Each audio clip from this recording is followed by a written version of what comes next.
তো বন্ধুরা এই মুহূর্তে ধীরে ধীরে ঘন কালো মেঘ পশ্চিমবঙ্গের দিকে ধেয়ে আসছে, যার ফলে কিন্তু বন্ধুরা আজকের দিনকের ক্ষেত্রে ভারী বৃষ্টিপাতের সম্ভাবনা রয়েছে। আপনারা দেখুন এখানটায় যে ব্যাপক আকারে কিন্তু ঘন কালো মেঘ এই মুহূর্তে গোটা দক্ষিণবঙ্গ জুড়ে কিন্তু ঘিরে রেখেছে এবং গোটা বাংলাদেশের ক্ষেত্রেও কিন্তু বন্ধুরা ঘিরে রেখে দিয়েছে, যার ফলে আজকের দিনকের ক্ষেত্রে কোথাও ভারী কোথাও অতি ভারী বৃষ্টিপাতের সম্ভাবনা তৈরি হতে পারে।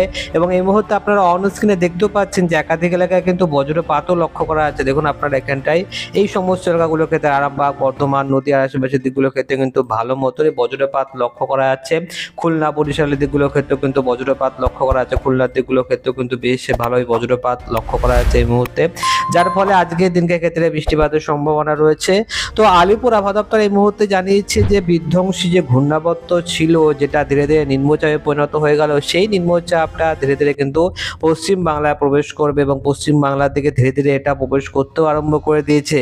আর এর কারণে আজকের দিনকের ক্ষেত্রে মারাত্মক আকারে ভারী থেকে অতি ভারী বৃষ্টিপাতের সম্ভাবনা দক্ষিণবঙ্গের একাধিক প্রান্তে লক্ষ্য করা যাবে। আমরা যদি এই মুহূর্তে চলে যাই ইনফ্রারেড মডেলে, তো বন্ধুরা তাহলে দেখতে পাবেন যে ইনফ্রারেড মডেলে দীঘা, মন্দারমণি, কন্টাই, হলদিয়া এই সমস্ত এলাকার ক্ষেত্রে মেঘ ঢুকে গিয়েছে। কলকাতার ক্ষেত্রে, হাওড়া, হুগলির ক্ষেত্রেও কিন্তু ভালো মতনই মেঘ রয়েছে। বাংলাদেশের খুলনা বিভাগটার ক্ষেত্রেও কিন্তু বেশ ভালোই মেঘ লক্ষ্য করা যাচ্ছে।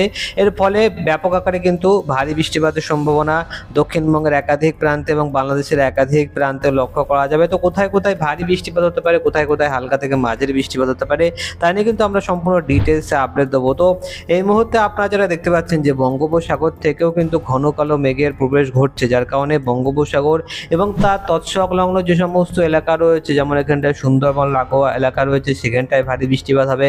কালাপাড়া লাগোয়া এলাকাগুলোর ক্ষেত্রেও বৃষ্টিপাত দেখা যাবে। খুলনার দিকটাও কিন্তু বৃষ্টিপাত দেখা যাবে। অন্যদিকে উত্তরবঙ্গের ক্ষেত্রে যদি আমরা আসি, তো উত্তরবঙ্গের ক্ষেত্রে কিন্তু সেই অর্থে তেমন কোনো মেঘও নেই এবং এই মুহূর্তে বৃষ্টিপাতও দেখা যাচ্ছে না। তবে উত্তরবঙ্গের ক্ষেত্রে কিন্তু বন্ধুরা আগামী কালকের পর থেকে ধীরে ধীরে বৃষ্টিপাতের পরিমাণটা বাড়তে আরম্ভ করবে উত্তরবঙ্গে, এবং দক্ষিণবঙ্গের ক্ষেত্রে আগামী কাল থেকে বৃষ্টিপাতের পরিমাণটা আস্তে আস্তে কমতে আরম্ভ করে দেবে। অন্যদিকে বন্ধুরা এই মুহূর্তে লা নিনা সম্পর্কে আপডেট দিতে গিয়ে ভারতীয় মৌসুম ভবন থেকে কিন্তু আপডেট দেওয়া হয়েছে যে এই মুহূর্তে লা নিনা সামনের সেপ্টেম্বর মাসে কিন্তু সৃষ্টি হয়ে যাবে এবং সামনের সেপ্টেম্বর মাসে সৃষ্টি হওয়ার সাথে সাথে কিন্তু বন্ধুরা সেপ্টেম্বর মাসের পর অক্টোবর মাসে কি হবে, দুর্গাপুজো। তো দুর্গাপুজোর সময় কিন্তু ব্যাপক আকারে ভারী বৃষ্টিপাত, এবং এই মুহূর্তে জুলাই মাস কিংবা বন্ধুরা আগস্ট মাসে যে বৃষ্টিপাতটা আপনারা দেখতে পারলেন, তার তুলনায় কিন্তু অনেক বেশি বৃষ্টিপাতের সম্ভাবনা দক্ষিণবঙ্গের ক্ষেত্রে লক্ষ্য করা যাবে, যার কারণে কিন্তু দক্ষিণবঙ্গের ক্ষেত্রে মুষলধারায় ভারী বৃষ্টিপাত সেপ্টেম্বর মাসে লক্ষ্য করা যাবে এবং অক্টোবর মাসের ক্ষেত্রে কিন্তু লা নিনাটা আরো বেশি চরম পর্যায়ে পৌঁছে যাবে। তো আজকের দিনকে ক্ষেত্রে কোথায় কোথায় দমকা বাতাস বইতে পারে সেটা আমরা ভালো করে জানার জন্য চলে যাব একেবারে আমরা চলে যাব বায়ুর ঝাপটা মোডে। তো বন্ধুরা বায়ুর ঝাপটা মোডে চলে আসলাম এবং বায়ুর ঝাপটা মোডে আমরা এখান থেকে ধীরে ধীরে ট্র্যাকটাকে চালিয়ে দিচ্ছি। আপনারা যারা দেখতে পাচ্ছেন যে বায়ুর ঝাপটা মোডে কিন্তু ট্র্যাকটা চলছে। কলকাতা লাগোয়া এলাকাগুলোর ক্ষেত্রেও কিন্তু হালকা থেকে মাঝারি বৃষ্টিপাতের সম্ভাবনা থাকবে। তবে খুব বেশি একটা কিন্তু ঝড়ের কোনো আশঙ্কা এই মুহূর্তে আমরা দক্ষিণবঙ্গের ক্ষেত্রে দেখতে পাচ্ছি না, যেটা কিন্তু অনেকটা ভালো বিষয়। দেখুন আমরা যদি ট্র্যাকটাকে ধীরে ধীরে চালিয়ে দিই, তাহলে কিন্তু বন্ধুরা দেখতে পাবেন যে দক্ষিণবঙ্গের ক্ষেত্রে কিন্তু তেমন কোনো রকম এখানে ঝড়ের সম্ভাবনা লক্ষ্য করা যাচ্ছে না। তবে বাংলাদেশের ক্ষেত্রে কিন্তু অল্প স্বল্প দমকা বাতাসের এফেক্ট থাকবে এবং সেটা থাকবে হচ্ছে উপকূলবর্তী এলাকাগুলোর ক্ষেত্রে, যেটা আপনারা দেখতে পাচ্ছেন যে কালাপাড়া, লালমোহন এই সমস্ত এলাকাগুলোর ক্ষেত্রে কিন্তু 40 থেকে 45 কিলোমিটার প্রতি ঘন্টা গতিবেগ লক্ষ্য করা যেতে পারে। তাছাড়া কিন্তু বন্ধুরা এর থেকে ভয়ঙ্কর কোনো রকম গতিবেগ আমরা এই মুহূর্তে দেখতে পাচ্ছি না। বরিশাল, কালাপাড়ার দিকগুলোর ক্ষেত্রে কিন্তু দমকা বাতাসের গতিবেগটা থাকবে 40 থেকে 50 কিলোমিটার প্রতি ঘন্টা গতিবেগের মধ্যে গতিবেগটা থাকবে। তো আগামী কালকের পর পরশু দিনকের ক্ষেত্রে কিন্তু এই ঘূর্ণাবর্তের একটা ইম্প্যাক্ট বাংলাদেশের ক্ষেত্রে লক্ষ্য করা যাবে। তবে দক্ষিণবঙ্গের ক্ষেত্রে কিন্তু কোনো রকম ঘূর্ণাবর্তের ইম্প্যাক্ট লক্ষ্য করা যাবে না, যেটা কিন্তু আরও একটা পজিটিভ দিক বলতে পারেন। এবং এই মুহূর্তে পশ্চিমবঙ্গের ক্ষেত্রে কিন্তু বন্ধুরা যেটা আমরা দেখতে পাচ্ছি, দেখুন আপনারা এখানটা উত্তরবঙ্গের ক্ষেত্রে কিন্তু একটা এফেক্ট লক্ষ্য করা আছে। মালদা, রাজশাহী, দুই দিনাজপুর সহ মালদার ক্ষেত্রে এবং কিছুটা মুর্শিদাবাদের ক্ষেত্রেও কিন্তু 50 কিলোমিটার প্রতি ঘন্টা গতিবেগ নিয়ে রবিবার দিনকে ক্ষেত্রে কিন্তু ঝড় উঠতে পারে। যেটা আমরা বুঝতে পারছিলাম যে দক্ষিণবঙ্গের ক্ষেত্রে হবে না, দক্ষিণবঙ্গের ক্ষেত্রে তো সে অর্থে হবে না, তবে মুর্শিদাবাদের ক্ষেত্রে কিন্তু একটা ইম্প্যাক্ট পড়তে পারে, যেখানে প্রায় 50 কিলোমিটার প্রতি ঘন্টা গতিবেগ নিয়ে একখানা ঝড় বাংলার দিকে এগিয়ে আসতে পারে। এটা কিন্তু অত্যন্ত বড়সড় কিন্তু বিপজ্জনক পরিস্থিতি। দেখুন আপনারা সোমবার দিনের ক্ষেত্রে যদি আসি, তাহলে দেখতে পাবেন যে সোমবারের ক্ষেত্রেও উত্তরবঙ্গের ক্ষেত্রে দুই দিনাজপুর সহ মালদার ক্ষেত্রে এবং বাংলাদেশের রংপুর, রাজশাহী এই বিভাগগুলোর ক্ষেত্রে কিন্তু ভয়ঙ্কর আকারে ঝড় সৃষ্টি হবে। বিহারের দিকটাও কিন্তু বন্ধুরা দমকা বাতাসের পরিস্থিতি থাকবে। তো দক্ষিণবঙ্গের ক্ষেত্রে কলকাতা এবং তার সন্নিবর্তী যে সমস্ত এলাকা রয়েছে সেখানে কোনো রকম ঝড়ের একটা ইম্প্যাক্ট না পড়লেও পরবর্তী সময়ে কিন্তু বন্ধুরা ভারী বৃষ্টিপাতের একটা রূপ নিতে পারে উত্তরবঙ্গের ক্ষেত্রে। তো এই মুহূর্তে আমরা সরাসরি চলে যাব আলিপুর আবহাওয়া দপ্তরের তরফ থেকে দেওয়া লেটেস্ট রিপোর্টের দিকে। তো বন্ধুরা এই মুহূর্তে আমরা চলে এসেছি আলিপুর আবহাওয়া দপ্তরের তরফ থেকে দেওয়া লেটেস্ট রিপোর্ট, এবং যদি আমরা একটু নিচের দিকে নামাই তাহলে কিন্তু বন্ধুরা দেখতে পাবেন এখানটায় যে কলকাতা, হাওড়া, হুগলি এই সমস্ত এলাকার দিকে হালকা থেকে মাঝারি বৃষ্টিপাতের সতর্কবার্তা থাকলেও দক্ষিণ 24 পরগনার ক্ষেত্রে কিন্তু ভারী বৃষ্টিপাতের সতর্কবার্তা রয়েছে, এবং দুই মেদিনীপুর, ঝাড়গ্রাম, পুরুলিয়ার ক্ষেত্রে হালকা থেকে মাঝারি বৃষ্টিপাত থাকবে।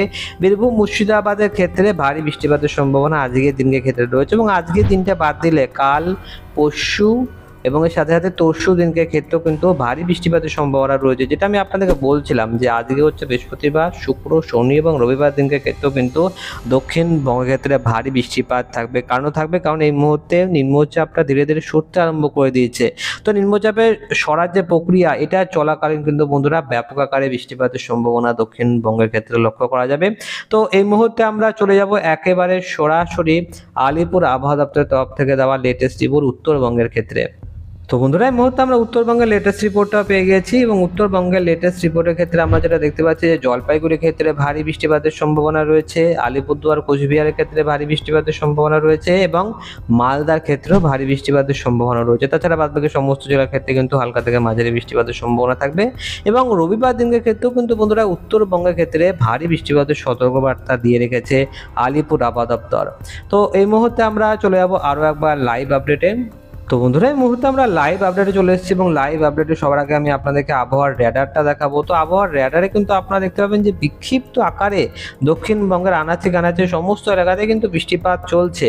তবে অন্যদিকে যদি আমরা একটু জুম ইন করি তাহলে দেখতে পাবেন যে এই এলাকাগুলোর ক্ষেত্রে কিন্তু বন্ধুরা বৃষ্টিপাত থাকবে, যেখানে মেমারি, কান্দা ঘোষ এবং এর সাথে সাথে এখানে আমরা দেখতে পাচ্ছি সোনামুখী রয়েছে, গালসি, কাকসা, বারজোড়া, দুর্গাপুর এই সমস্ত এলাকার ক্ষেত্রে, বাঁকুড়ার দিকগুলোর ক্ষেত্রে ব্যাপক আকারে কিন্তু ভারী বৃষ্টিপাতের সম্ভাবনা থাকবে। আসানসোল লাগোয়া যে সমস্ত এলাকা রয়েছে, চিত্তরঞ্জন, এখানটাও কিন্তু বন্ধুরা ভারী বৃষ্টিপাতের সম্ভাবনা থাকবে। ওভারঅল মাঝারি থেকে ভারী বৃষ্টিপাতের সম্ভাবনা থাকবে। এবং যদি আমরা বাংলাদেশের ক্ষেত্রেও জুম ইন করি তাহলে কিন্তু বন্ধুরা দেখতে পাবেন যে বাংলাদেশের ক্ষেত্রে বাগেরহাট, মোগলা, কাওয়াখালী, জিয়ানগর, বরিশাল, ভোলা এই সমস্ত এলাকার ক্ষেত্রে কিন্তু হালকা থেকে মাঝারি বৃষ্টিপাত দেখা যাবে। ফরিদগঞ্জ, মতিরহাট, মাদুরাইপুর এই সমস্ত এলাকার ক্ষেত্রেও কিন্তু ভারী বৃষ্টিপাতের সম্ভাবনা দেখা যাবে। এবং আমরা বাংলাদেশের ক্ষেত্রে আরও একাধিক যে এলাকা রয়েছে যেমন কাপাসিয়া, কিশোরগঞ্জ, এছাড়া কিন্তু বগুড়া, সরিষাবাড়ি, সিরাজগঞ্জ এই সমস্ত এলাকার ক্ষেত্রেও আমরা হালকা থেকে মাঝারি বৃষ্টিপাত এই মুহূর্তে দেখতে পাচ্ছি। তো এবারে আমরা সরাসরি চলে যাবো যেটার দিকে, সেটা হচ্ছে বজ্রবিদ্যুৎ সহ বৃষ্টিপাত। তো বন্ধুরা এই মুহূর্তে আমরা চলে আসলাম বজ্রবিদ্যুৎ সহ বৃষ্টিপাত, এবং এখানে আপনারা যেটা দেখতে পাচ্ছেন যে খড়গপুর, কলকাতা এই সমস্ত এলাকার ক্ষেত্রে কিন্তু বৃষ্টিপাত হচ্ছে। বাংলাদেশের ক্ষেত্রেও ঢাকার দিকে বৃষ্টিপাত চলছে, এবং গোটা দক্ষিণবঙ্গ বলুন কিংবা গোটা বাংলাদেশ দুই বঙ্গের ক্ষেত্রে কিন্তু মেঘ রয়েছে। এমন না যে মেঘটা চলে গিয়েছে। দেখুন 3টে-4টের সময় যদি আসি তাহলে কিন্তু দেখতে পাবেন যে নদিয়া এলাকাগুলোর ক্ষেত্রে বৃষ্টিপাত দেখা যাচ্ছে, খড়গপুর লাগোয়া যে সমস্ত এলাকা রয়েছে, ওই ঝাড়গ্রামের সাইডটার ক্ষেত্রে একটুখানি বৃষ্টিপাত দেখা যাচ্ছে। তাছাড়া গোটা দক্ষিণবঙ্গ জুড়ে কিন্তু হালকা থেকে মাঝারি বৃষ্টিপাত লক্ষ্য করা যাচ্ছে, এবং বাংলাদেশের ক্ষেত্রে মেহেরপুর লাগোয়া এলাকা রয়েছে, মনমোহন সিং রয়েছে, তো এই সমস্ত এলাকার ক্ষেত্রেও বৃষ্টিপাত দেখা যাবে। আমরা মোটামুটিভাবে এখান থেকে ট্র্যাকটাকে চালিয়ে দিচ্ছি, এবং আপনারা যেটা দেখতে পাচ্ছেন আমরা কিন্তু পুরোপুরিভাবে ট্র্যাকটাকে চালিয়ে দিয়েছি। 8টা কিংবা 9টার সময় চলে আসলাম আমরা, এবং 8টা-9টা দিকটায় কিন্তু আমরা যেটা দেখতে পাচ্ছি এই মুহূর্তে যে দেখুন 8টা-9টা নাগাদ কিন্তু এই এলাকাগুলোর ক্ষেত্রে, রামপুরহাট এই সমস্ত এলাকার ক্ষেত্রে, মালাপুর এলাকাগুলোর ক্ষেত্রে, সাগরদিঘি এলাকাগুলোর ক্ষেত্রে কিন্তু বন্ধুরা হালকা থেকে মাঝারি বৃষ্টিপাত দেখা যাবে। রাজশাহীর ক্ষেত্রেও কিন্তু বন্ধুরা বৃষ্টিপাত দেখার সম্ভাবনা রয়েছে। মনমোহন সিং লাগোয়া এলাকা রয়েছে, সিলেট রয়েছে, যদিও বা সিলেটের ক্ষেত্রে কিন্তু বন্ধুরা হালকা থেকে মাঝারি বৃষ্টিপাত এবং ভারী বৃষ্টিপাত হয়ে থাকে। কারণ এখানটায় কিন্তু বন্ধুরা রয়েছে মেঘালয়ের চিরাপুঞ্জি। তো আপনারা সকলেই জানেন যে মেঘালয়ের চিরাপুঞ্জিতে কিন্তু সব থেকে বেশি বৃষ্টিপাত হয়ে থাকে গোটা ভারতবর্ষের মধ্যে, যার কারণে কিন্তু ওটা বলা হয় ওয়েটেস্ট প্লেস ইন আর্থ, মানে কি সব থেকে বেশি কিন্তু মানে যাকে বলে ভেজা ভেজা একটা জায়গা। তো আমরা এখান থেকে একটু একটু করে ট্র্যাকটাকে চালিয়ে দিচ্ছি। দেখুন রাত্রিবেলার দিকটা কিন্তু মেঘলা ভাব একদমই থাকবে না, রাত্রিবেলার দিকটা কিন্তু অনেকটা পরিষ্কার আকাশ থাকবে। তবে রাত্রিবেলা মাঝরাতের পর থেকে ধীরে ধীরে মেঘ ঢুকতে আরম্ভ করে দেবে এবং মাঝরাতের বেলার পর থেকে কিন্তু হালকা থেকে মাঝারি বৃষ্টিপাত এটা কিন্তু কন্টিনিউয়াসলি চলতে থাকবে। রাজশাহী এলাকাগুলোর ক্ষেত্রে, মালদা, এছাড়া কিন্তু এখানে রংপুর এলাকাগুলোর ক্ষেত্রে ভারী বৃষ্টিপাত দেখতে পাচ্ছি। এছাড়া কিন্তু আমরা যদি জুম ইন করি তাহলে কিন্তু দেখতে পাবেন যে এখানটায় ইলামপুরের আশেপাশের দিকগুলোর ক্ষেত্রে ভারী বৃষ্টিপাত দেখা যাচ্ছে। তো আমরা একটু জুম আউট করে নিলাম এবং জুম আউট করার পর যেটা আপনারা এই মুহূর্তে দেখতে পাচ্ছেন যে হালকা থেকে মাঝারি বৃষ্টিপাতের সম্ভাবনা এই মুহূর্তে লক্ষ্য করা যাবে। এবং একটুখানি যদি জুম ইন করি তাহলে কিন্তু বন্ধুরা দেখতে পাবেন যে এখানটায় নদীয়া দিকগুলোর ক্ষেত্রে, বাঁকুড়া, পুরুলিয়া এই সমস্ত এলাকার ক্ষেত্রে কিন্তু মাঝারি থেকে ভারী বৃষ্টিপাত দেখা যাবে। কলকাতার ক্ষেত্রেও কিন্তু বন্ধুরা বৃষ্টিপাত দেখা যাবে। খুলনা এলাকাগুলোর ক্ষেত্রেও কিন্তু বৃষ্টিপাত দেখা যাবে। এবং আমরা যদি মুকশেদপুরের দিকে যাই সেখানেও কিন্তু বৃষ্টিপাত দেখা যাবে। তো এই মুহূর্তে আপনারা যেটা দেখতে পাচ্ছেন যে বৃষ্টিপাত কিন্তু আজকের দিনকে পাশাপাশি আগামী কালকের দিনকে ক্ষেত্রেও লক্ষ্য করা যাবে।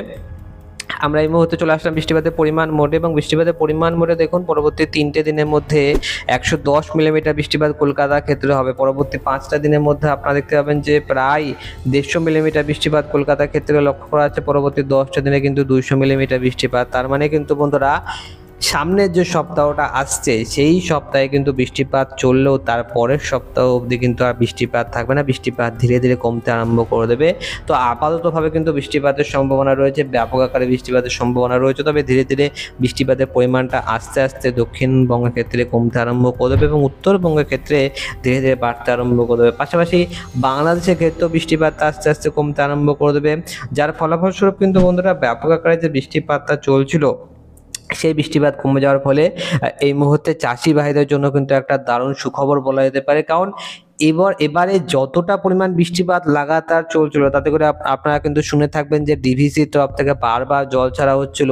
তো ডিভিসির তরফ থেকে যদি জল ছাড়া হয় তাহলে কিন্তু বন্যার পরিস্থিতি তৈরি হয় এবং বন্যার পরিস্থিতি তৈরি হলে কিন্তু যারা কৃষক ভাই রয়েছে তাদের কিন্তু একটা বড়সড় সমস্যা তৈরি হয়। তো যার কারণে পর্যাপ্ত পরিমাণে বৃষ্টিটা দরকার, এমন না যে খুব মারাত্মক বৃষ্টি দরকার কিংবা আগের বছরের মতন যে খরার পরিস্থিতি তৈরি হয়েছিল তেমনটাও কিন্তু বন্ধুরা যদি হয়ে যায় তাহলেও খারাপ। তো দুটো দিকেই খারাপ, পর্যাপ্ত পরিমাণে বৃষ্টিপাত ধীরে ধীরে যতক্ষণ হতে থাকবে ততক্ষণই কিন্তু বন্ধুরা ভালো। এবং লা নিনা চলে আসলে কিন্তু বড়সড় বিপজ্জনক পরিস্থিতি তৈরি হবে, কারণ লা নিনার ক্ষেত্রে কিন্তু বন্ধুরা বৃষ্টিপাত অনেকটা বেড়ে যায় এবং শীতের সময় কিন্তু শীতটা অনেক বেড়ে যায়, মানে ঠান্ডা ঠান্ডা পরিবেশটা সৃষ্টি হয়ে যায়। পরের বছরের ক্ষেত্রে কিন্তু বন্ধুরা গরমটা অতটা বেশি পড়বে না, কারণ সেই সময় কিন্তু লা নিনা চলতে থাকবে। এবং লা নিনার যে সময়কাল সেটা কিন্তু এল নিনোর থেকে অনেক বেশি হয়। এল নিনো খুব কম ডিউরেশনের জন্য হয় কিন্তু অনেক দিন ধরে চলে, কিন্তু লা নিনাটা কিন্তু বন্ধুরা এখানটায় বলতে পারেন যে অনেক বেশি সময় ধরে চলে, কিন্তু এটার যে এফেক্ট সেটা কিন্তু দক্ষিণবঙ্গের ক্ষেত্রে কিংবা গোটা ভারতবর্ষের ক্ষেত্রে অনুকূল বলা যেতে পারে, খুব বেশি খারাপ পরিস্থিতি তৈরি হয় না। বৃষ্টিপাত মানে আমাদের ক্ষেত্রে তো বৃষ্টিপাত এমনিতে কমই হয়, যার কারণে বৃষ্টিপাত যদি একটু বেশিও হয়ে যায় তাও কিন্তু সমস্যার কারণ হবে না। কিন্তু যদি আগের বছরের মতন যদি গরম পড়ে তাহলে আপনারা বুঝতে পারছেন যে পরিস্থিতি কতটা ভয়ঙ্কর হবে। তো এল নিনোটা কিন্তু বন্ধুরা কিন্তু খারাপ, তবে লা নিনাটা কিন্তু ভালো। তো মোটামুটিভাবে কিন্তু আমরা এইটুকুই লেটেস্ট আপডেট দিতে পারছি। পরবর্তী ভিডিওতে আমরা আরও বেশি ভেরি অ্যাকুরেটলি লেটেস্ট আপডেট দেওয়ার অবশ্যই চেষ্টা করব। তো তার জন্য কিন্তু আপনাদেরকে অবশ্যই সাবস্ক্রাইবটা করে রাখতে হবে। যদি আপনি সাবস্ক্রাইবটা না করে রাখেন তাহলে কিন্তু আপনি আপডেটটা পাবেন না। এবং আপনি কমেন্ট বক্সে অবশ্যই আপনি আপনার জেলার নামটা লিখতে ভুলবেন না। আপনাকে অসংখ্য ধন্যবাদ ভিডিওটা শুরু থেকে শেষ পর্যন্ত দেখার জন্য।